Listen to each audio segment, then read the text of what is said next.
Chers accros du Running Mag, Hoka, ça vous dit quelque chose?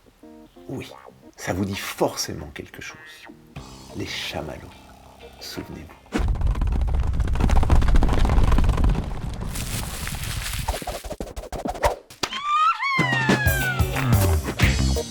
Hoka, ce sont donc ces chaussures aux drôles de semelles, même si elles sont un petit peu moins fun et un petit peu moins hautes désormais, à l'intérieur desquelles le pied est calé comme un pilote dans un cockpit de Formule 1. Avec la Evo Carbon Rocket que je vous présente aujourd'hui, Hoka sort cette année une chaussure très légère, moins de 200 grammes, c'est quand même pas courant, et en même temps toujours très moelleuse. Une chaussure donc pour ceux qui vont vite et qui cherchent plutôt la performance.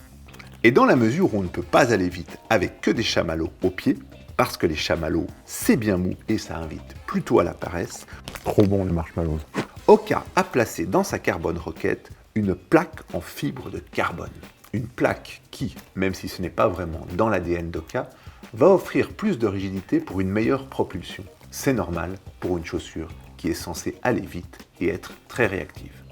Après le confort de l'amorti, les chamallows, la qualité du déroulé, la semelle Hoka, la stabilité liée au système baquet, la plaque en fibre de carbone permet, elle, une meilleure stabilité ainsi qu'un meilleur maintien du talon.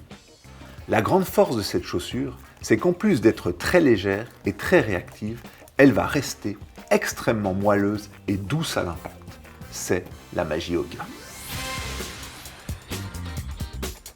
Et c'est le tout premier atout de cette Carbon Rocket, la qualité de son rapport entre souplesse et propulsion.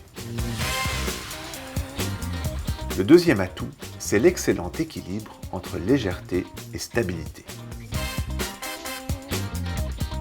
Le troisième atout, c'est la conception sans couture et aux mèches extrêmement bien aérées de la chaussure, qui permet de la porter pieds nus et qui s'adapte donc parfaitement à des sports comme le duathlon ou le triathlon.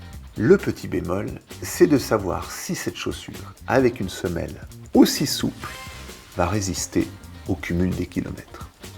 Mais ça, on le saura qu'à l'usage. Pour ma part, intuitivement, je vous conseille de l'utiliser presque exclusivement sur route ou sur piste. Et seulement pour les compétitions et les entraînements rapides.